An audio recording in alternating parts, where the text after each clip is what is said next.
Welcome to the Forward Marketing Podcast, the podcast that covers internet marketing strategies and leadership tactics to move your business forward. With your host, Joshua Jarvis.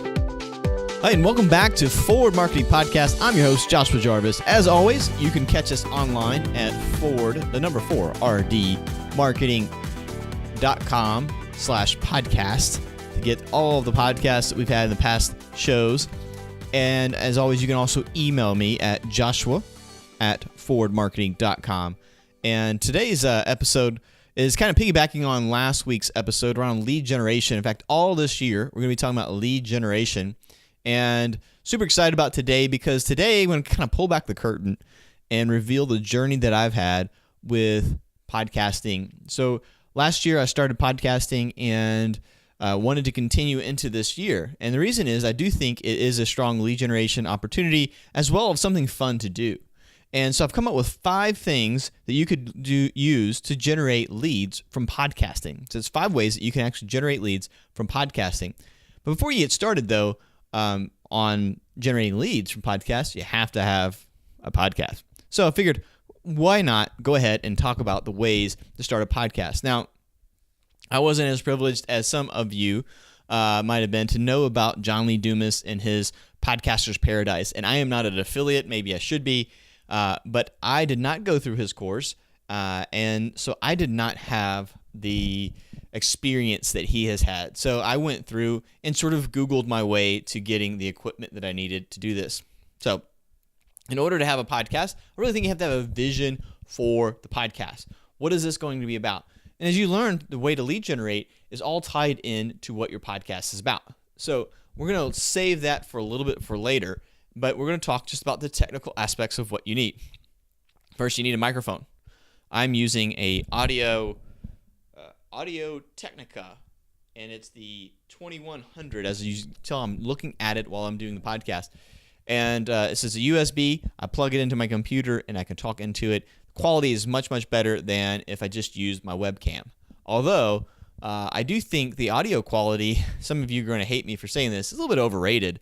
I've listened to a ton of podcasts, varying levels of audio quality. And sure, I do appreciate the Michael Hyatts and the Donald Millers and the people who have just stellar studio quality, audio. But at the same time, I've heard people do the cell phone interviews and been just as happy with the content. I don't notice it at all. So unless there's like a distraction or something in the background, I don't think it's that big of a deal.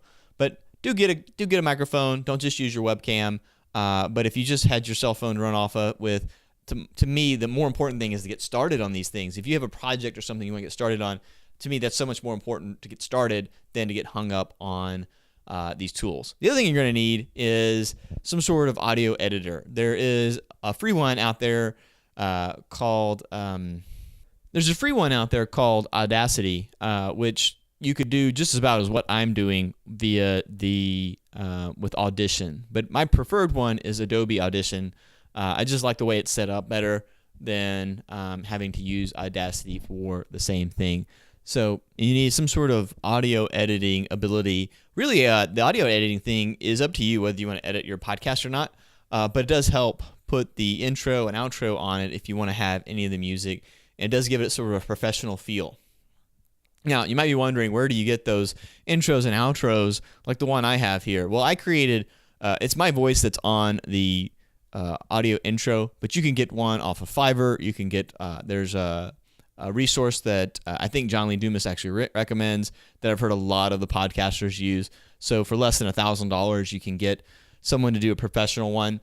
The music I also got for free off of a site called Envato, ENVATOO.com. They give away free audio, I think once a month. And I think it's Video Hive or Audio Jungle. Audio Jungle, that's what it is the place to go to get the free audio, or you can buy it. You can actually buy it for anywhere from $5 to $30, and then you can own an intro song or whatever to use for your podcast. So basically, just to get started, you need all of that. You also need a name for your podcast, as well as a pretty good graphic. There's actually some tutorials online on how to actually make the best podcast graphic. you should include your face, maybe a microphone, and then using bigger than normal words on the actual cover, because people have to read what it's about. And usually they're going to be drawn to the picture because of your face, and then they're going to want to read it. So that's pretty much it. I mean, I think there's a lot of tutorials and things online. And what I'll do is I'll link to some of those in the show notes. I don't want to make this podcast about how to start a podcast. I actually want to make this podcast about lead generating with a podcast. So there's a bunch of really cool ways to generate leads off of a podcast. The number one way is just ask for the business. So I could be asking you guys for the business. I don't do this enough. Frankly, I wanted to just add as much value as I possibly can. You'll find out that this is my last tactic at the very end, so I'll save it for the end.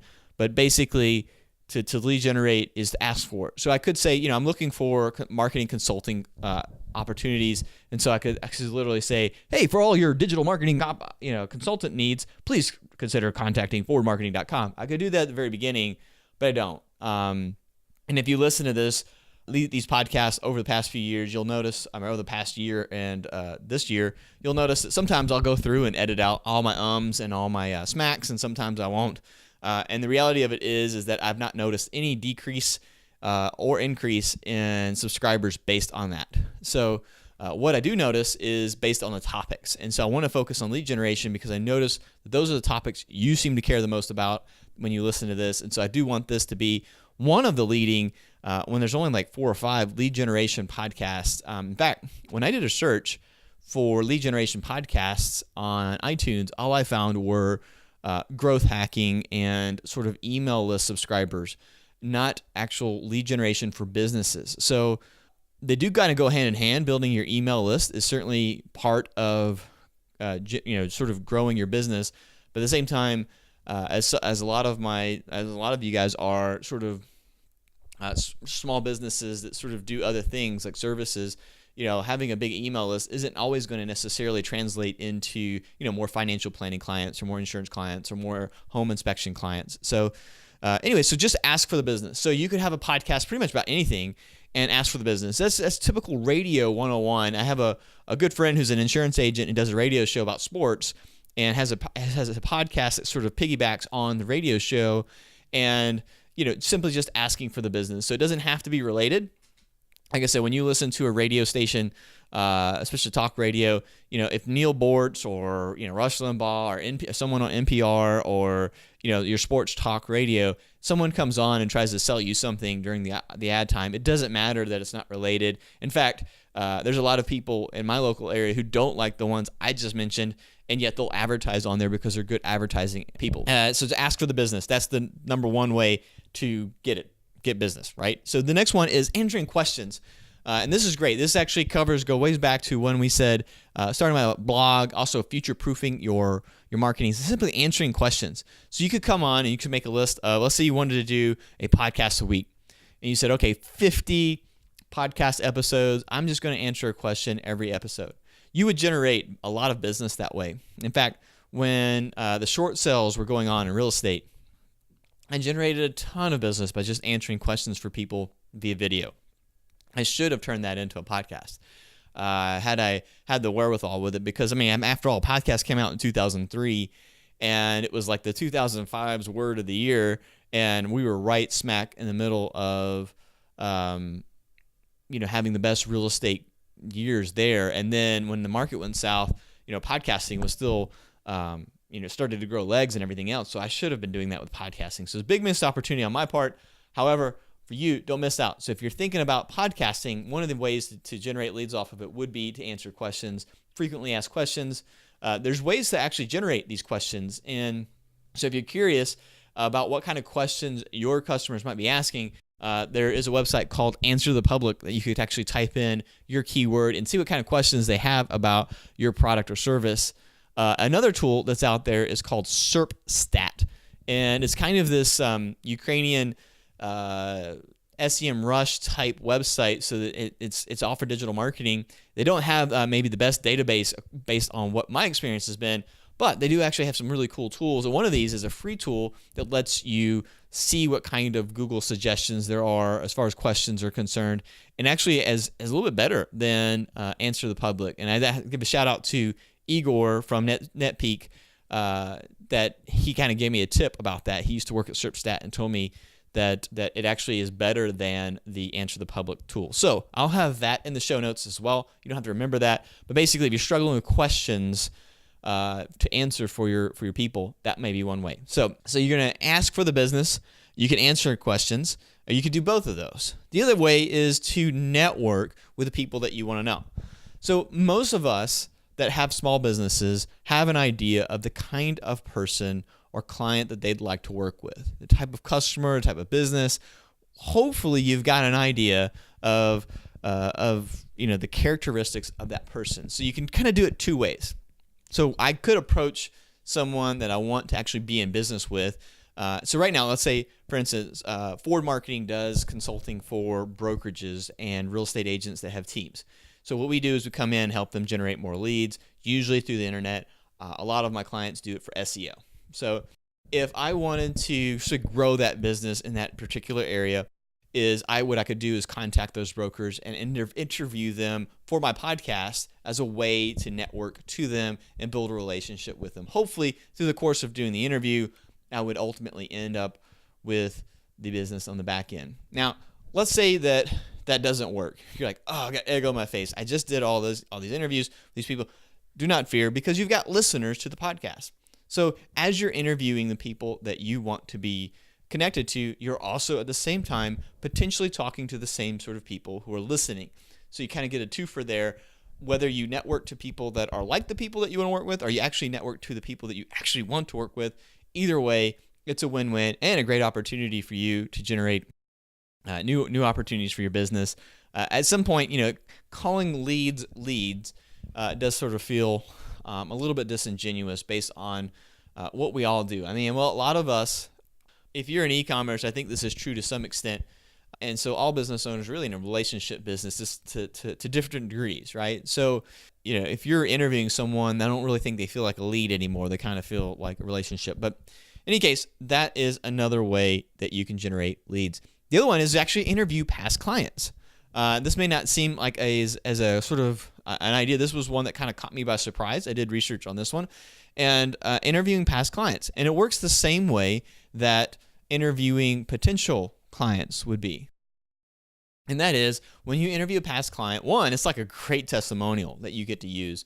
But two, it's also a great opportunity for people who are like your customer.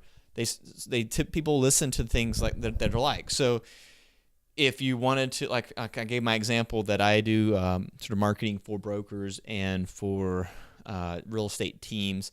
And so I could interview a client of mine who's one of those, and then that interview would likely resonate with those kind of people. If I wanted to, if I wanted to do something in a different space, then like I said, if I wanted more of those clients, basically I could interview those clients and they would sort of reproduce, if you will, because they're seeing that they're listening to an interview with someone that's like them, and therefore they'll like the podcast and potentially make the contact. The other one is just sort of give away what you know. This is the last tip, and this is actually my strategy, is I want to add as much value as I possibly can to your business. I want to help you grow your business.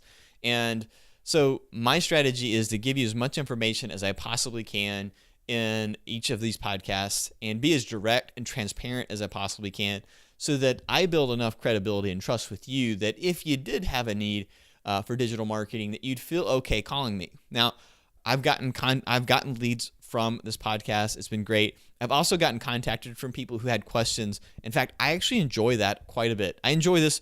If you haven't listened to the very first story, my very first podcast, you may not know my story, how I was a real estate agent for about 15 years, but I was miserable and finally left real estate to become a digital marketer, which is actually how I generated all the business for my real estate company. And so if you're listening to this, I love what I do. I get to wake up every morning and do what I love. And if you've got a question, even if you're not a client or never will be a client, then I would love to answer those. In fact, so you can email me at joshua@forwardmarketing.com. I'd also love to know what you'd like to know in these podcasts. I would love it if you guys asked questions or had topics, or maybe even suggested someone for me to potentially interview as we go through this year. I'm finding that interviewing I used to sort of laugh at those people who do interview podcasts and say, "Oh, that's kind of the lazy way out," because they're letting the guest do all the talking.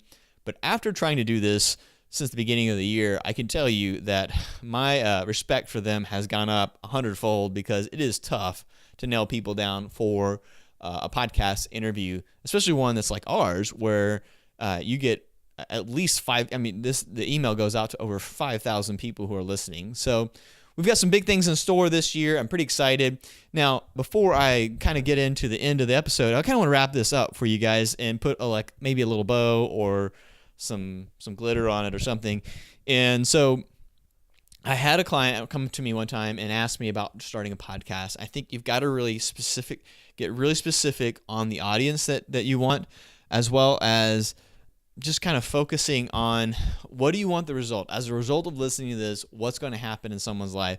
So in our case, when I want you to be able to take something actionable from the podcast and implement it in your business and grow your business. That's what my desire was, as well as my target audience is small business owners or entrepreneurs trying to sort of grow their business.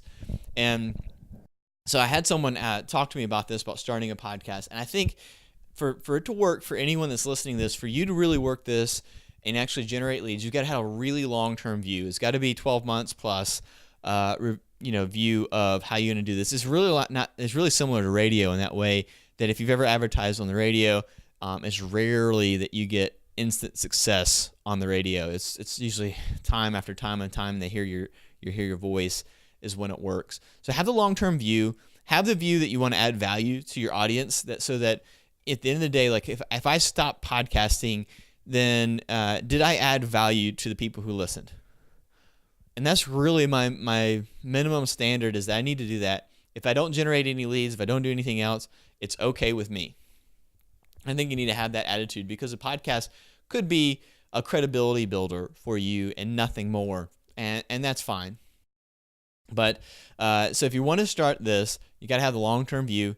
You got to have sort of the right attitude about it, and then you got to have a plan. And hopefully, I gave you enough of the plan. Just to recap, you could just do a podcast about something you're really passionate about, and just ask for the business. So it doesn't have to be. You could do a podcast about hunting or fishing or video games or something, and you could just ask for the business. Now, just keep in mind the audience is going to listen to that.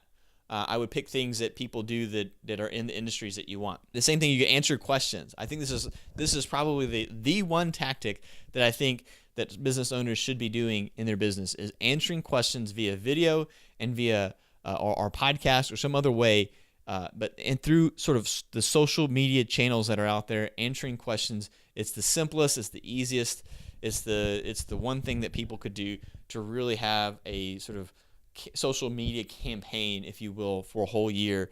Even if let's say you sell paint, or you're a painter and you want to have online presence. I did not know that. I mean, every industry has this, but I didn't know this when I met our painter, that there was these different grades of paint, and that how many coats of paint can change based on the quality of the paint. And there's, so because of the viscosity of the paint and the quality of the chemicals in the paint or whatever. So you could be that guy. You could be the painter that's answering all the questions via video. Video demonstrations are great, or via a podcast. The other thing we talked about was networking your way. That's interviewing people who are either like the ones that you want to meet or are the ones that you want to meet. You could also interview your customers. It works in the same manner. Customers are, sort of can reproduce themselves in a sense that you're interviewing them, and as people listen, they resonate with the customer. Sometimes the customer will say something as in sort of a testimonial phase for you. So just build your credibility that way. And then finally, you could also give away your information. There's a study that says if you teach an audience to do something, like, so if I did a SEO conference, if 100 people showed up for my SEO conference, then 99 of them would do nothing. And this is why conferences are tough. I mean, we talked about conferences, I think, last week, but they're so tough because you can go and you get so motivated, and then only 1% of the audience ever does anything with that information. And so, so that's a big, big problem. But it also presents an opportunity for you to be able to give away your information. You don't have to worry about giving away your information to a competitor. And if you do, there's plenty of business to go around. That's the attitude to have. So hopefully you like this episode. Next week, we're going to be covering how to use a crawler. So before we go, let me tell you a little bit about what a crawler does. A crawler or spider is just like Google. Google spiders the sites and creates this index. And so there's tools out there that actually let you sort of replicate that process. And you might say, well, why do I need that? I've got Google. Well, what if you wanted to do price analysis of, say, all the prices for blue widgets on Amazon, and you wanted to track that over time, and you wanted to do it over 1,000 different products? Well, with a spider, you can do that. With Google, it's a lot more manual. So we're going to be talking about how to generate those kind of leads, how to use those kind of tools to generate email lists and so on. And it's going to be somewhat technical, but there's going to be so many show notes because we've already been working on this. And it's actually going to be one of the first interviews for 2018 with my friend Igor, who I mentioned earlier. So hopefully you enjoy this. As always, you can catch me via, I'm on Twitter at Jarvis Team if you want to do that, or at Forward Marketing. And then also you can email me at joshua@forwardmarketing.com. And please, please, please feel free. Don't just feel free. Please, this is my call to action to you. I am asking you, almost begging, that you would share it, review it, and let people know about the podcast, especially if you enjoyed it. If you don't enjoy the podcast, if you're listening to this guy, I hate this guy, why am I still listening to this? Email me. Let me know what you would like. I always ask all the unsubscribers from our email list the same question. Hey, what could I do to change or earn you back? Because ultimately, I am here for you, and that's really what I want to do, is help you. So anyway, thanks for listening so much, and I will catch you next week.